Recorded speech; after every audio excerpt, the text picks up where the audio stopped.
Hello, good evening. I hope you are doing well. Thank you so much for joining us. If it's your first time joining us tonight, welcome. If you joined the sessions over the last 2 nights, welcome back. And if you're watching the replay, thank you so much for joining us here. It's a pleasure to have you. My name is Blaize Pengilly. I'm from CryptoTaxCalculator, and I'm joined by my colleague and co-host and DGen, Patrick McGimpsey. How are you, Pat? Very well, thanks, Blaize. Good to see you. Now, today, what's the session about? Well, we're very lucky to actually be having a bonus session, and we are joined by an expert from Gordon Law. What are we talking about? We're talking about DAOs and governance tokens, the tax implications of holding, voting, and earning. And to cover this, we have the one and only George Shakro, crypto tax attorney from Gordon Law. How are you, George? Doing great, Blaize. Nice to see you, Pat. How's everybody doing? Very well. Very well. George, where are you dialing in from? We're out here in Chicago, the headquarters of Gordon Law Group. Here at the end of our day and looking to talk some DAOs and governance tokens. Nice. If you're watching at home going, hang on a minute, Blaize and Pat have some funky accents. That's because we're actually dialing in from the other side of the world. We're calling from Australia. So thank you, George, for giving up the end of your work day to chat to us. We appreciate it.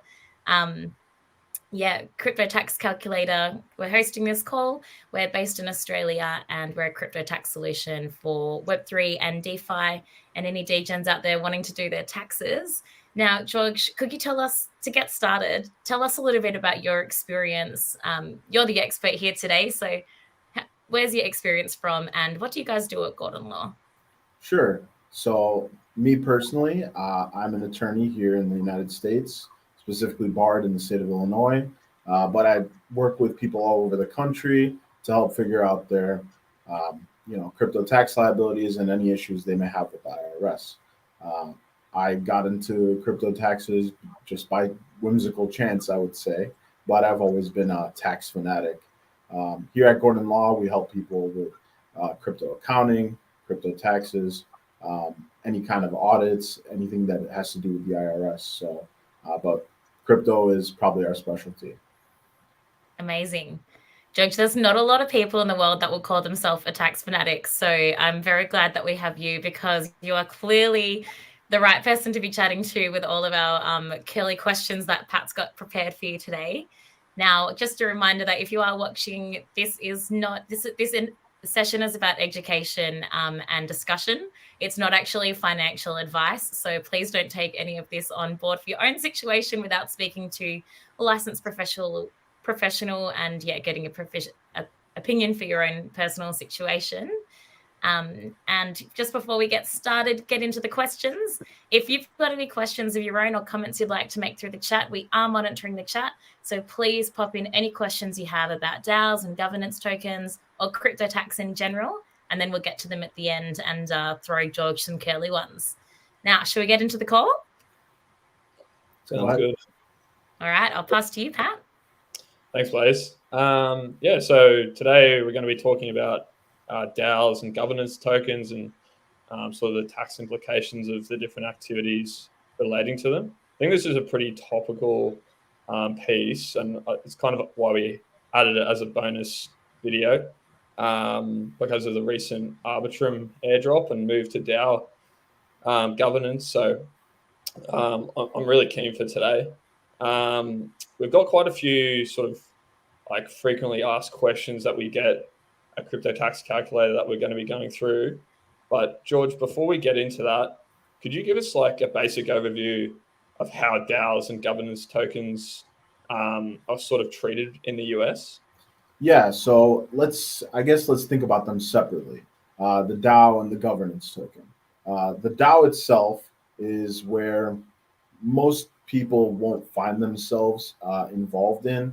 The DAO is kind of its own entity, which we can talk about later. It's very fascinating in terms of legal structure. But DAO tokens are going to be considered property in the United States. And property, anytime you're transacting with it, you're selling it for another coin or selling it for US dollars, that's going to cause a capital gain event, depending on whether the price has gone up or down since you purchased it. So, but the DAOs themselves are somewhat of a completely separate matter. and haven't really been dived into regarding U.S. tax law or almost any state law besides Wyoming. And I just want to share this really quickly about Wyoming. Wyoming has its own setup to allow for you to register a DAO as a business organization. It's very similar to what we have as an LLC, a limited liability corporation here in the United States, but you will have to have a registered agent as your point of contact for the business, and you would have to identify the smart contract that the DAO is working with. So it's kind of hard. I don't know who would be a registered agent for a DAO, but it's pretty interesting. So, Oh yeah, I didn't know that about Wyoming. That's pretty cool. And do you think there's going to be other states that are going to sort of adopt this, or are they kind of like the leaders in that area? yeah, I think Wyoming is trying to attract investors. I mean, Wyoming is one of our most. I don't know how you Australians are familiar with how barren Wyoming is, but it's a lot of nature. There's not a lot of people there. So to attract investment and incorporation in the state, that's one way of generating revenue. So that's probably why they did this, and to be considered a tax-friendly crypto state to attract more people. But I could see other states following suit. They may try to box them into old categories that we have in terms of business organizations, or they may create a completely new business status. It's hard to know at this point, and we can dive into that. I have some notes because these things don't really fit into any specific business organization that we have in the current law. Well, that's pretty interesting. I didn't know that personally. Cool. All right. Well, I guess we'll get cracking on the questions. One of the most common questions that we get asked at CryptoTaxCalculator is, what are the tax implications for holding governance tokens in the United States? Is there anything that people need to consider with holding these types of tokens? Yeah, I think the only thing that you need to consider is that it's pretty much treated like any other crypto. So when you're selling, let's say I'm buying a DAO that's active on the Ethereum blockchain. When I'm transacting Ethereum for the DAO token on whatever, let's say Uniswap, then I'm selling that Ethereum and buying the DAO token. There's a few ways that you can get DAO tokens depending on who you are, essentially, how active you are in the community. There's some people that start DAOs and they receive DAO tokens for free. In that case, it's just your created token. You don't recognize it as income.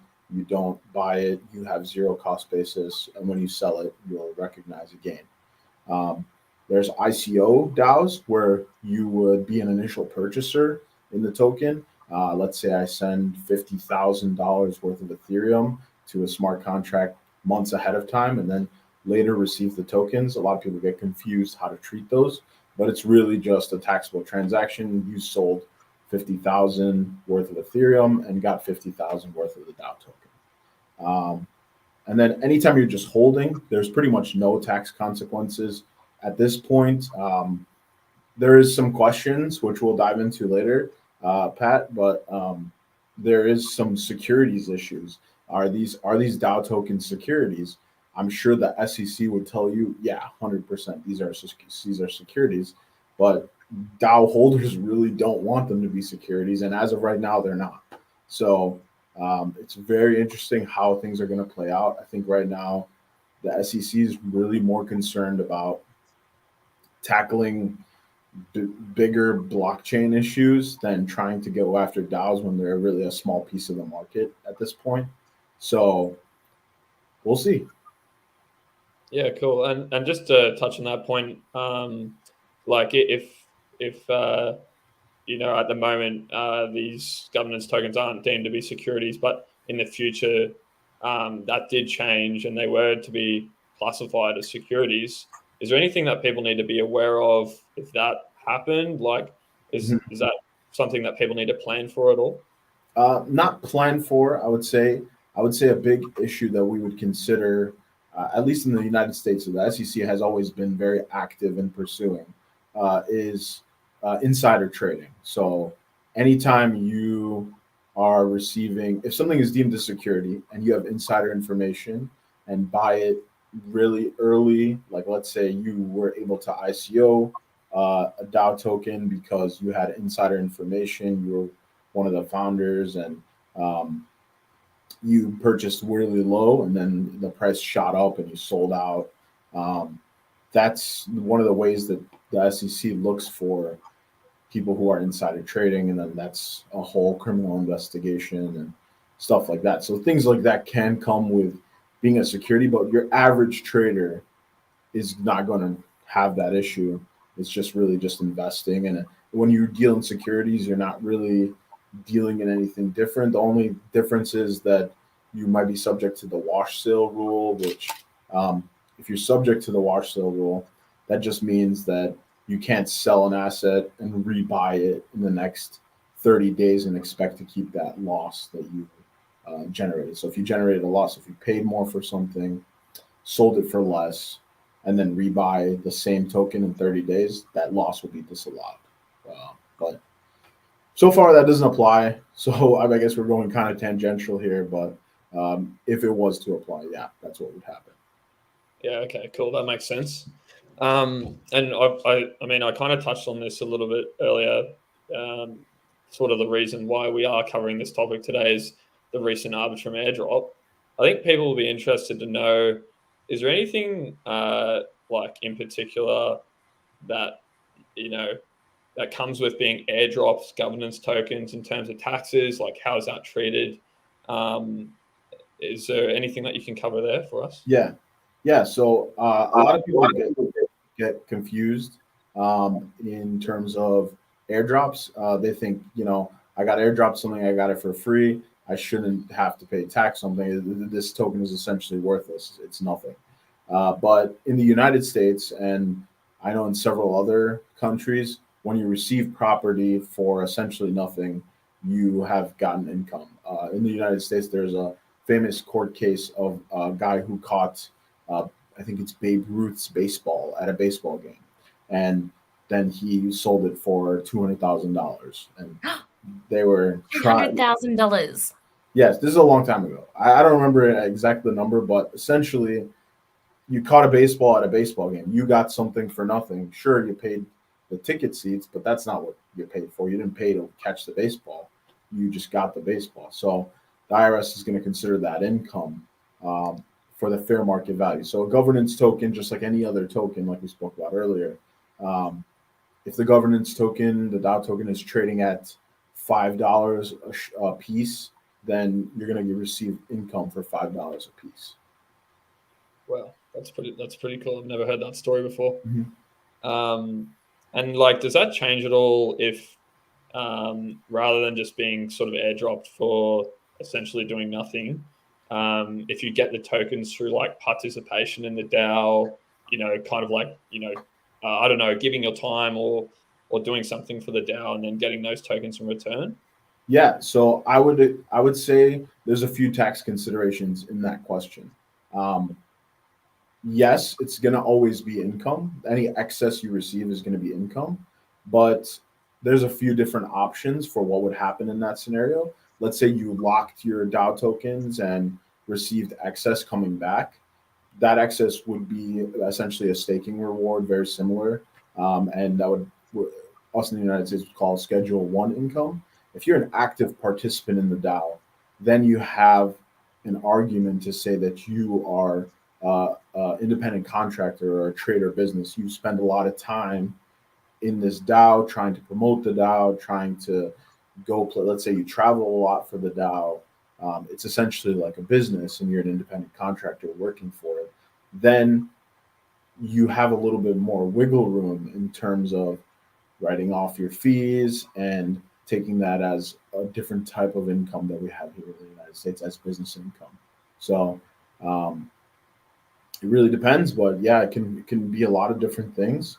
And then there's also some DAOs that call their issuances dividends. And I think that's a scary term for a DAO to use.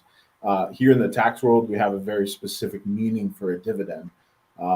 when a corporation returns capital. So when you invest in a stock and it gives you back excess money, then that's a dividend. If it returns the money to you, that's a return of capital that's non-taxable.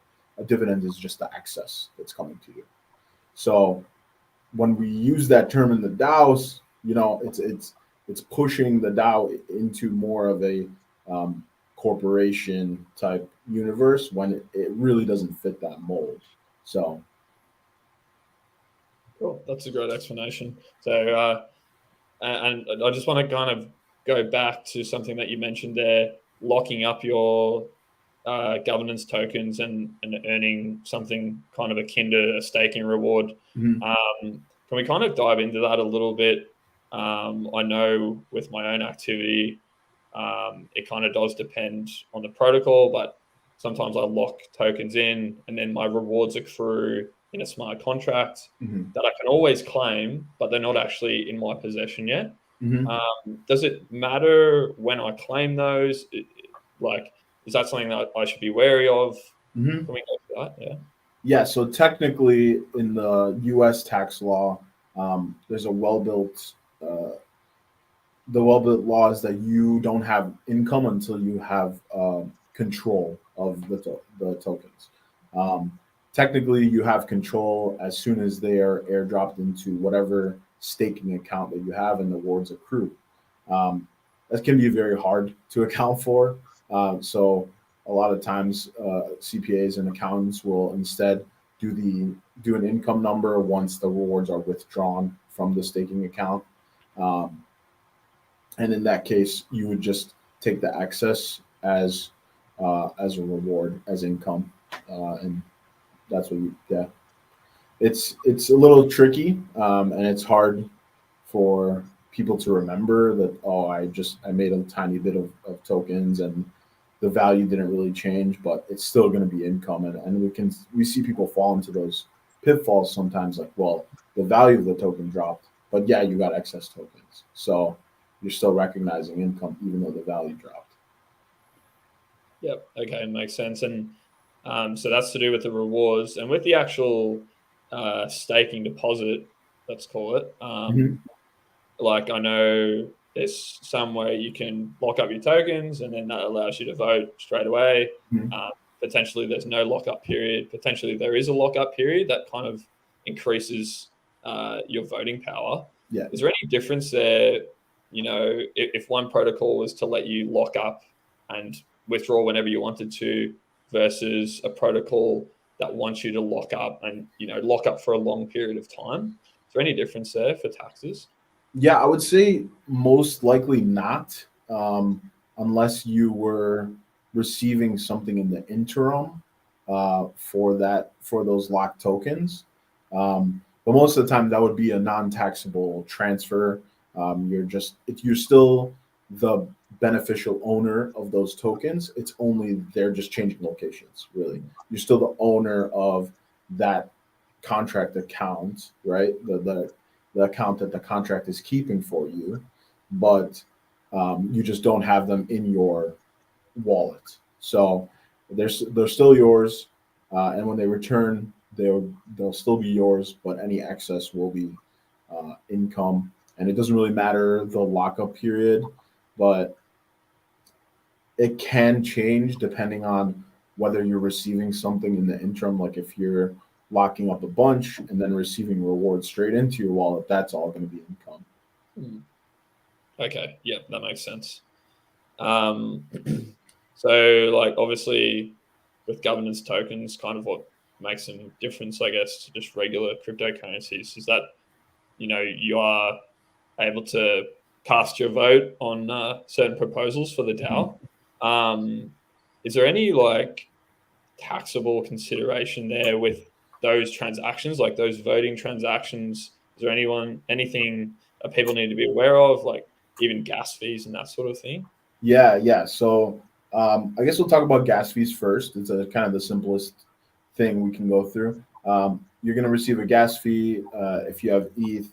It's going to be a taxable transaction. It's probably going to be pretty minimal. Well, now it is. 2021 it wasn't, but now it's going to be minimal. but it is a taxable transaction when you pay gas fees.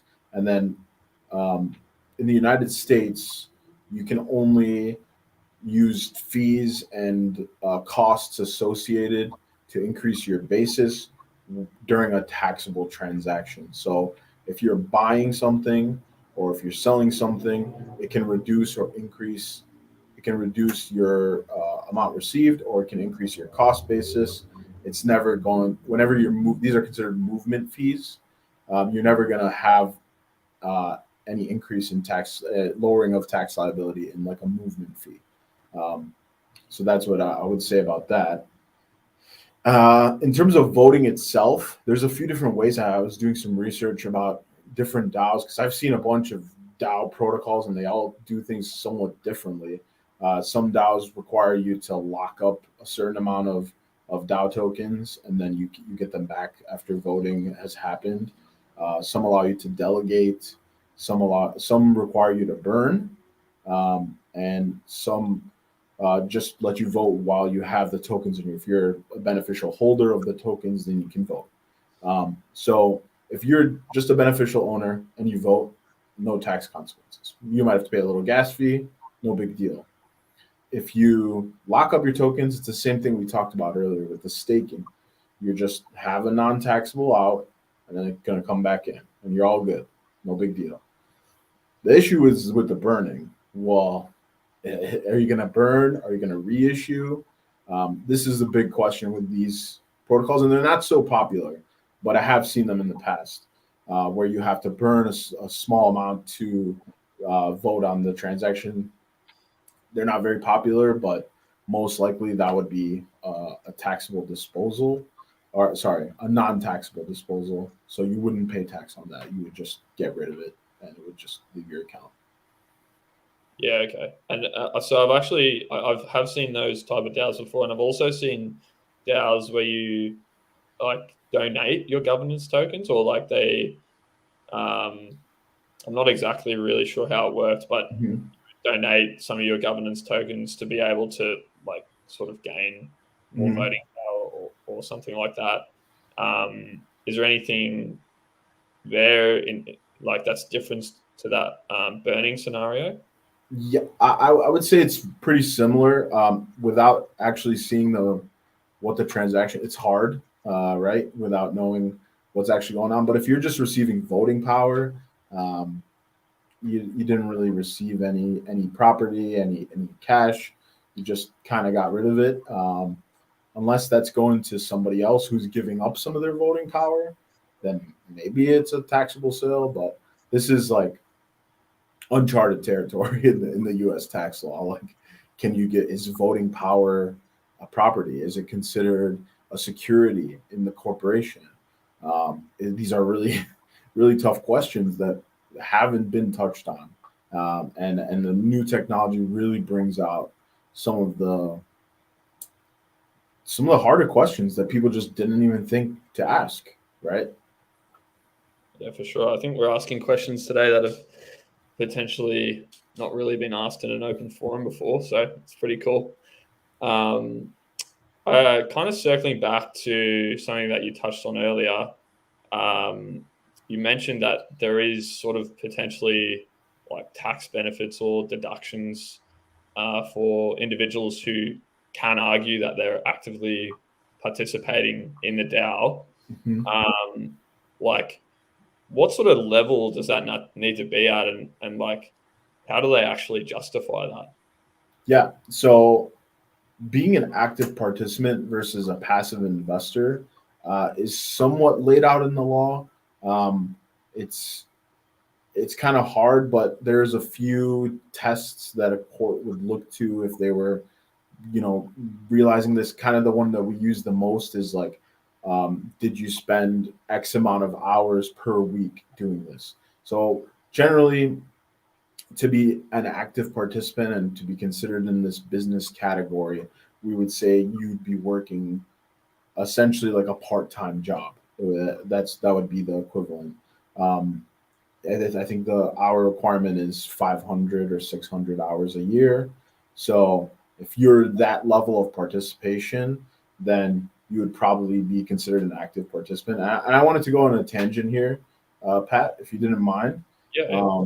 There's some people I've seen, some clients that I've seen that have started their own DAOs, and they are majority shareholder in these DAOs, and they kind of own everything and are very active and promoting everything. So I think those people, it's kind of hard to even call that a DAO at that point. Like, what's decentralized about that? Who? It's just actually very centralized, you know. So at that point, yeah, you're kind of just a trader business. This is what you're running. You're doing it yourself. Take advantage of the tax, breaks that you get. You can write off your expenses. You get to take things as income, and it's a lot easier because also your capital gains are taxed at the same rate. So it's a little bit easier that way for a business to kind of deal with everything. A lot of the clients that we have on the individual side, they have a lot of capital gains, or they'll have a lot of income and then a capital loss. So we deal with that a lot. This might be a little bit confusing, but hopefully I can explain this well. In the United States, your ordinary income, the stuff that you receive in, can't be, your capital losses that you take can't be applied against that, except up to $3,000. But capital gains can always be applied against capital losses. So the problem is when people get a lot of income and then have a lot of capital losses, you can only use 3,000 of that against this, right? Yep. So what I always tell clients is, hey, if you get an airdrop, if you get a reward, take 30% of that, put it into a stablecoin. That's for taxes. That's not for you anymore. Yep. So that's usually what I say. I'm sorry, we went on a big tangent, but I just thought about that. So yeah. No, yeah, that's good. I before I worked at CryptoTaxCalculator, I fell down the DeFi rabbit hole quite far, and I did a bunch of stuff that I didn't really consider during the tax year, and then kind of figured out, oh crap, I've done a lot of taxable transactions, and I ended up with a lot of income transactions. And it is kind of similar in Australia. You can't write off capital losses against income. So I ended up with a huge tax bill. So I do the same now. I've got a whole tax plan and stuff, so I don't get screwed over again. So I think that's definitely a really important point. And part of that is using, CryptoTaxCalculator. You can see how much is coming as income, and you know how much income you have on the year when you're looking up your account. Hey, I need to sell some of this, or I'm gonna get royally. If this goes down, I'm messed up. So I think that's a good use case for it, really. Yeah, for sure. Like I think part of my plan is actually checking the cost basis of the asset that I'm going to use for, the liquidity pool, or, for the stake or whatever, just to make sure that I'm not going to realize some crazy gain or do something that's going to really jeopardize me for the next year. So definitely a worthwhile point to cover. I just want to ask, is there any difference in tax consequences or consideration for US citizens who participate in international DAOs? I know potentially international DAO, that idea of it being international might apply to all DAOs sort of thing, unless they're maybe registered in Wyoming. But I just wanted to cover that and see if you had any thoughts there. Yeah, obviously that's not very well drawn out in the U.S. perspective, right? Because we don't know if these are considered business organizations, and if you're investing offshore with a company who's not registered in the United States, right now, not really. Especially for your average investor, most DAOs right now are foreign, right? To us in the U.S. Most crypto is foreign generally because we're not the only people on Earth. So it's really at this point just going to be like a property transaction. That's how we're going to treat it.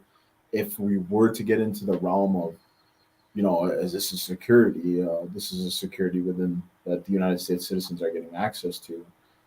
That might be a little different, and then might be foreign source there is more reporting that goes on when you have foreign source income. So if you were to consider a DAO a foreign entity, a lot of DAOs are not registered anywhere because no one owns them. But if you were considering it foreign source income, then there's a lot more reporting going on. But it would have to be a security. And there's a lot of questions, a lot of rabbit holes to go down. Yeah, something to worry about probably in the future if we ever go down that path. And like obviously, George, you would see a lot of clients with, I guess governance holding and trading governance tokens and a whole range of crypto activity. Is there anything that you find people sort of do wrong throughout the year, or they forget to do, or is there any tips that you have for people who are participating in DAOs and holding governance tokens? Yeah. I mean, I see everyone do mistakes. I'm the only perfect one.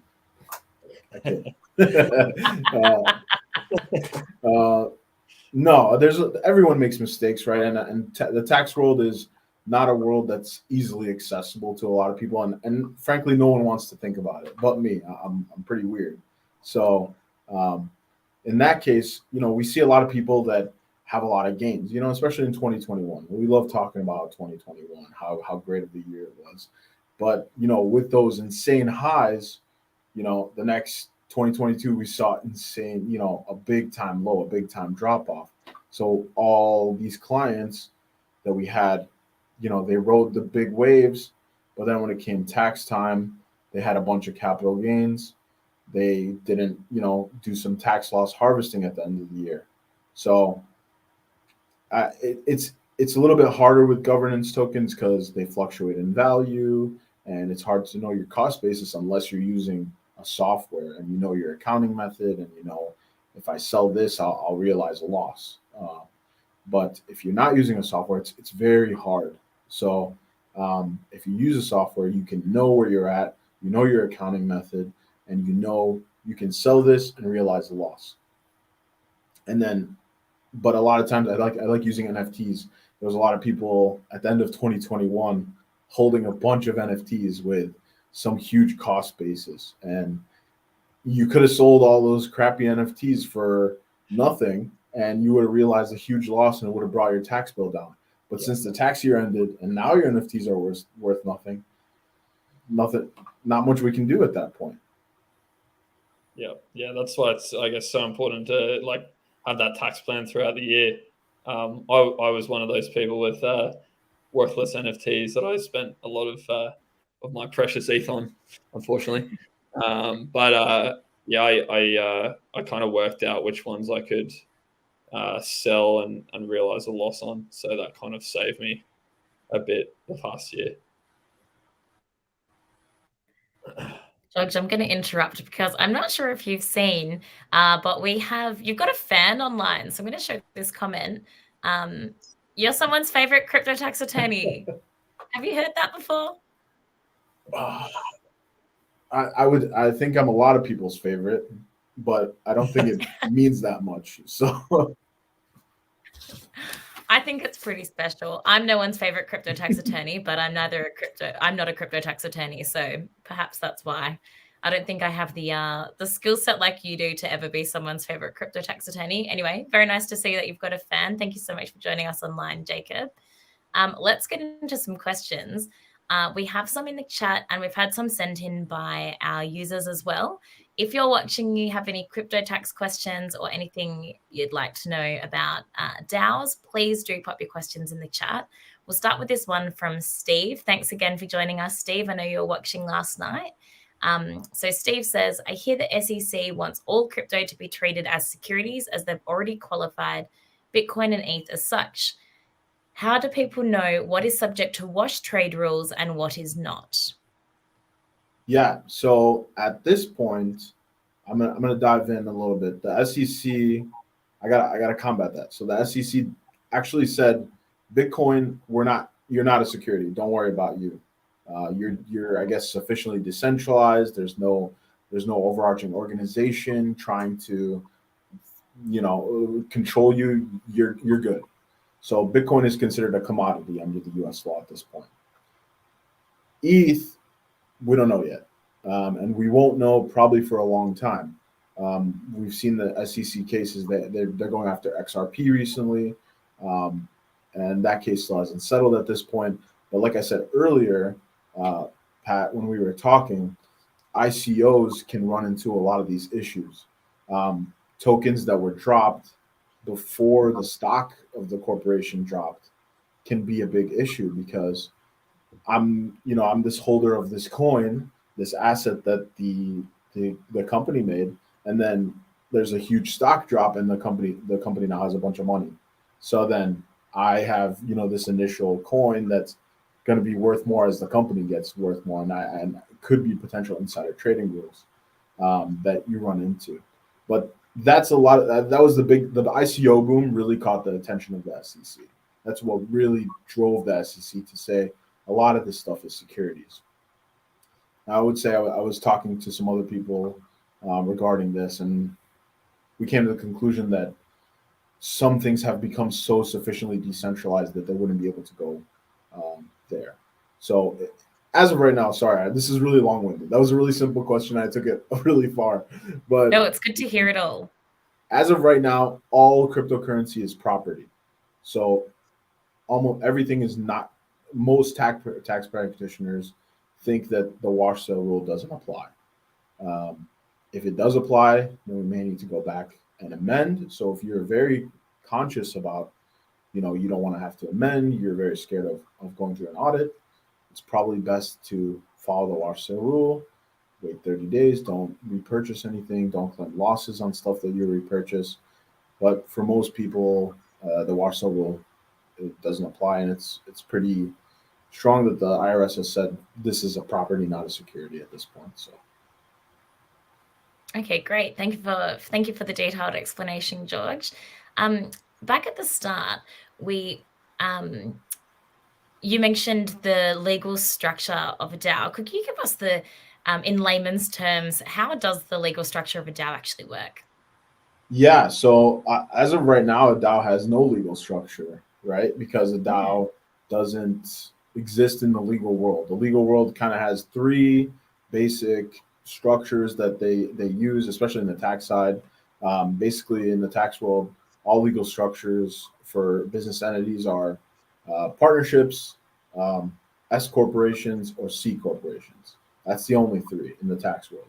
In the actual legal world, it's pretty much just corporations and other corporations that are subject to flow through rules. So it's really LLCs. There's a bunch of state levels. So this is all decided at the state level, really, not at the federal level. And that's kind of, some people are it's hard to understand versus some people who aren't from the United States, but every state kind of has their own rules, and that's why Wyoming has this DAO thing, but all the other states don't. And so right now, a DAO structure, unless it's a single owner, is pretty much just this. I mean, most people try to fit it in the mold of a partnership, but to be a partnership in the United States, you would have to register, and you would have to, for tax purposes, you would have to get an EIN, and then we would have to issue K1s. When the K1s are basically, hey, this is your share of the income that the DAO made, and this is your share of income that the DAO made. So there's no DAOs doing that. Nobody's doing that. And so right now, DAOs are kind of up in the air. It's just we're treating them as property. But down the line, who knows? There might be a DAO that's big enough that wants to incorporate, and then we might have to help them out figuring out the tax issues around that. I suppose it's a bit like the Wild West again. We're sort of waiting for the regulation and policy to catch up here. George, I'm curious. So Wyoming has these unique laws for their state. Do you see any other states potentially following in their footsteps? Yeah, I don't know. That's the short answer. I don't know. You can't look into the magic ball and tell me? Yeah. So I think these are proposed rules in Wyoming. I don't know if they've passed yet. I'm not a Wyoming resident, to be honest, so I don't really know. But I'm sure that the other states will try to tackle this, and will try to make some laws that, hey, if you're a DAO, we have specific requirements that you need to publish, and you need to dox certain people. But that would only be DAOs that would be incorporated or set up in the United States. For DAOs outside the United States, that's a whole other issue, and I don't know if I'm even comfortable talking about it, because I just don't know. But in the United States, at least, there would be some doxing. Some people would have to be named as the partners, as the shareholders, and in that case, we'll see what happens when we get there. Right now, Wyoming, like I said, they just have one registered agent. So anybody who's in anywhere could just register as an agent, and they're the only person doxing themselves as the Wyoming agent of this DAO. All right. Thank you very much. We have a question from Layla. Layla asks, can a DAO be registered as a church in the US and receive the tax benefits of a religious institution? Okay, so that's a very complicated question. But we promised you curly questions, and we are delivering. So so a church and other beneficial charitable organizations are what we consider in the tax code 501c3 organizations. 501c3 organizations have a mission, and generally they deliver on that mission. So there are several that I can point to. I think the Red Cross is one, but let's use a church. The church's mission is to deliver their scripture to people, and provide good works, and provide a place of people to worship. They're not looking to make income. They're not looking to pay their shareholders. So if a DAO had the same principles, there's no reason why they wouldn't be able to qualify as a 501c3. But the question is, who's the oversight of the DAO? But there are specific requirements in the tax code to qualify for a 501c3 status. But when you do, if you qualify for 501c3 status, you don't pay income tax, right? And then when people donate to you, so let's say, I don't know, the Catholic Church decides to be a DAO registered in Wyoming, then when they get donated Bitcoin, even if that Bitcoin was purchased for $1, when they sell it and they get $30,000, that's non-taxable. And also the person who donated the Bitcoin can take that as a write-off, as an itemized deduction, and use it against their taxes. So then, hey, $30,000 deduction. That's pretty good. George, the sentence you said before, the Catholic Church starts a DAO in Wyoming, sounds ludicrous now, but I bet it's going to be one of those headlines in a few years' time that we go, oh, it's actually happening, and George predicted it. So it'd be interesting to see if that ever plays out. An NFT entry. Now, if I may direct this conversation into some more DeFi questions rather than DAOs, George. We've got a couple of questions that have been sent in from our audience via email. So the first one is, there are many DeFi dApps where you deposit tokens and you can't get the initial deposit back. You earn rewards based on your deposit, a percentage per day, and it can compound back into the dApp, or you can claim it. How would you categorize the initial deposit and the claim? Is it a burn and then income, or would you categorize it in another way? Yeah, so this is something that we've been looking at, and there's a few ways to treat it depending on what you want to do. I think the most conservative way, if you want it to be completely safe, you're burning it, you're just selling it, and then you're getting income. I think that's a bit conservative. So possibly the best way to do it is treat it as like a taxable transaction. So you're selling, and then you're rebuying the same amount that you sold at the cost that you sold them for, up until you get your initial back, and then everything else is income. It's a bit more aggressive.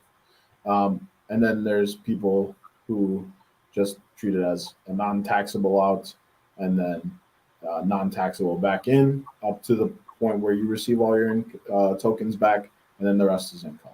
And that's probably the most aggressive. Great, thank you. Yeah, Yes, I might just jump in there. I've got I used to work in anti-money laundering and fraud sort of work with crypto. So got my fraud hat on, and just want to say, like, if you are investing in that sort of thing, you're most likely investing in like some sort of multi-level pyramid scheme. That's typically how they work. So just be aware of that. It can all come crumbling down pretty quickly, especially if you're the last one to invest. So there's something to be aware of. I think Pat's right there. we saw that. I think that was Hex. Hex, where a lot of people lost their money. It was very similar to that. It's probably not the best if you can't take your tokens out. Let's just say that. Yeah. Okay, you've probably just made a lot of people very nervous and frantically going to check on their tokens. So thank you very much for the warning. The next question is, what's the difference between lending deposit for interest received in one or more tokens and providing liquidity without getting an LP token for the deposits, but still receiving interest in one or more tokens? Okay, that's a lot of questions in one. So let's try to answer them one by one. So when you're just lending, like when you're using Aave, you'll get a marker token, and conservatively you can treat that as a taxable sale, but there's also, you can treat it as a non-taxable transfer, swapping to a different token. You haven't really got a different asset, but you're locking up that as collateral. That's non-taxable. That could be non-taxable most likely, and then you receive a loan. When you receive a loan in the United States is non-taxable unless you don't pay it back. Then it's income. But if you pay it back, when you just take it, that's non-taxable. The issue is when you pay back a loan. When you pay back a loan, it's actually going to be taxable, because in the United States, your obligation is the amount that you're paying back, not the amount of tokens. So let's say I take 100 ETH as a loan. I know it's an exorbitant amount, but I take 100 ETH as a loan. The price of ETH drops during that time. The obligation is still 100 ETH. So it's the fair market value of 100 ETH. So when I sell it, when I give it back, it's a taxable transaction, and I'll realize a loss on that. Most of the time, loans happen in stable coins anyway, so I usually don't run into this problem. But that's the first thing.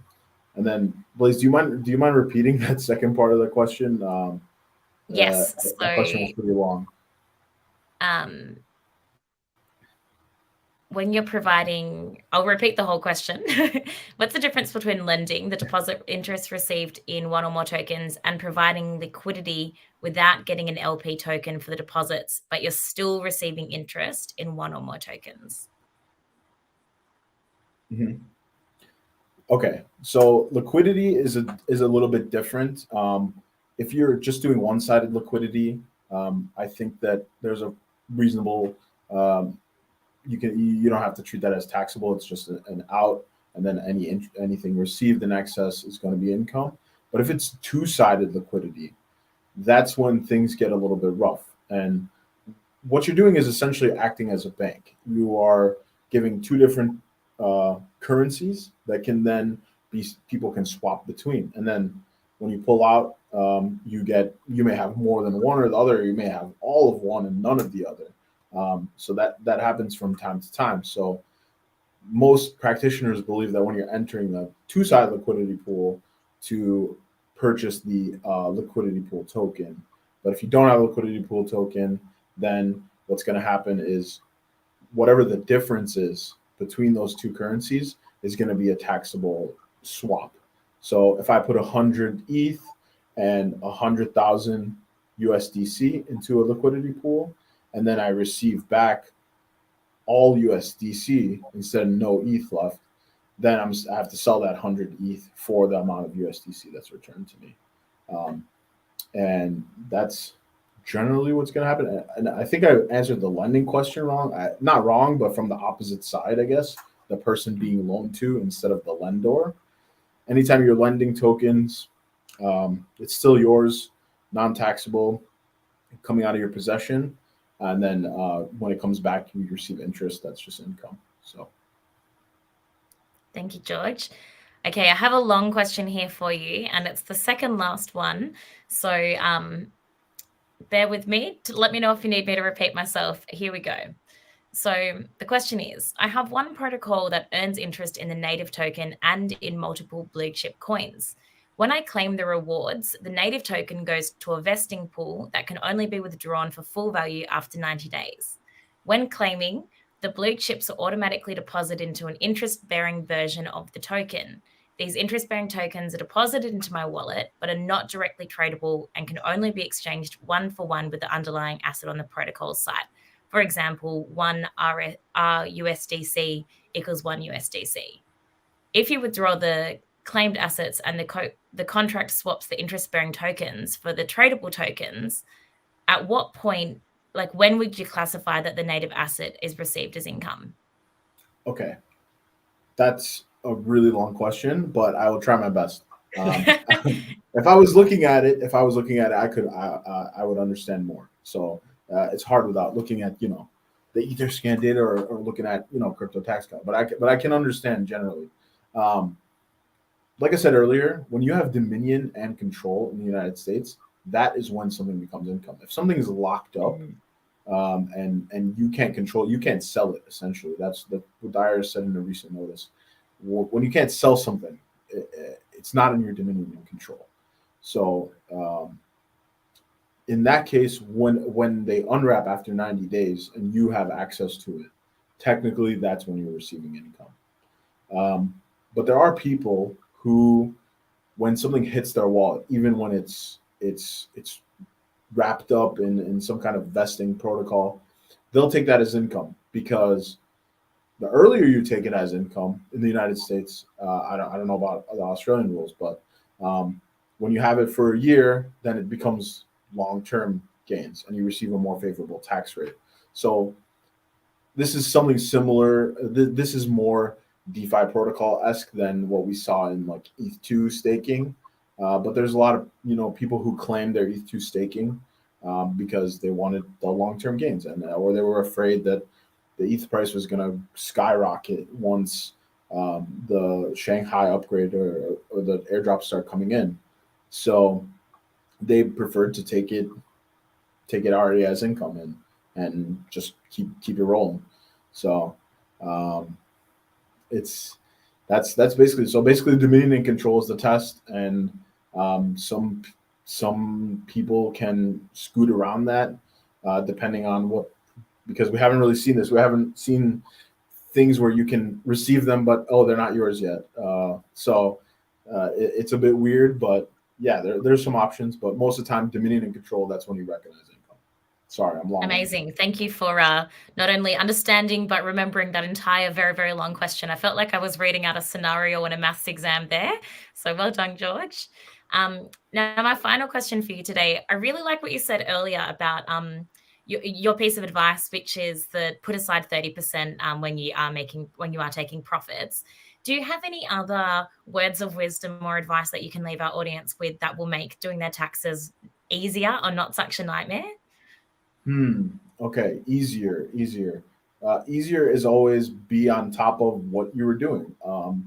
I can't tell you how many times I've had clients that are like, oh, that's my wallet, and this is my wallet, and oh, that one's my wallet too. And then we're trying to, piece together a giant puzzle of all your transactions. And oh, I didn't download this. I didn't have this centralized exchange information anymore. So having that information, keeping notes as you go, especially for your bigger trades, just not, knowing when you made a lot of money. There's a lot of people who, got swept up into 2021's giant spike and they're like, oh, I don't even remember anything. Like I was just in a whirlwind and I was buying everything. So I think having some notes, especially your bigger transactions, making sure you have some kind of backup your transaction history, especially, you know, we've seen a lot of exchanges close down recently with the drops. So you've seen a lot of exchanges lose your data. They don't have your data anymore. It's gone. So if you had kept a little bit of notes, then okay, then we could build something back up. But a lot of people don't. So I would say that selling 30% for sure. And then also tax loss harvesting at the end of the year, being aware that the tax year is what you're taxed on. I think that's a lot hard for some people. That's like, oh, I lost money on this. But it's like, hey, you lost money in February of 2023, not December of 2022. And that's when the year ends. And we can't change when the year ends. That's just when it ends. So tax is definitely one of those things that for the majority of us that aren't tax fanatics like yourself, George, we don't really like to think about it for most of the year because it's a too hard basket, too many numbers, not interested in dealing with it. But the benefits you have of actually being attentive on top of it and note-taking, which is possible in a platform like CryptoTaxCalculator, is something that can actually really benefit you in the long run. So yeah, very, very great advice. Thank you, George. That is where we are going to end the questions for today. So I just want to say thank you, George, so much for joining us. And thank you, Pat, for all of the curly questions and keeping George on his toes. George, I will always remember that baseball story you shared before as the original airdrop flying out of the sky, asset flying out of the sky and into your hands, which is wonderful. Although I am yet to get an airdrop worth 200K. I will keep my fingers crossed. George, if our listeners and viewers want to find out more about you and the awesome work you guys do at Gordon Law, where should they go? Yeah, so you can go to our website at gordonlawltd.com. You can find us at Gordon Law Ltd on Twitter, Gordon Law Group on LinkedIn. We're there. If you want to reach out to us, you have any tax questions or, you know, just want to get ahead of it. I mean, now's the time to get ahead of it. So that's pretty much it for me. Great. Thank you so much, George. For all of you watching at home, thank you so much for joining us. If you missed out on our last two sessions, we have covered the nitty-gritty of NFT taxes, and we did a deep dive into DeFi taxes. That was a very, very deep dive indeed. They're available on our YouTube channel. And of course, if you need a crypto tax solution, look no further than CryptoTaxCalculator.io. Thank you so much and have a lovely night. Thanks, Pat. Thanks, George.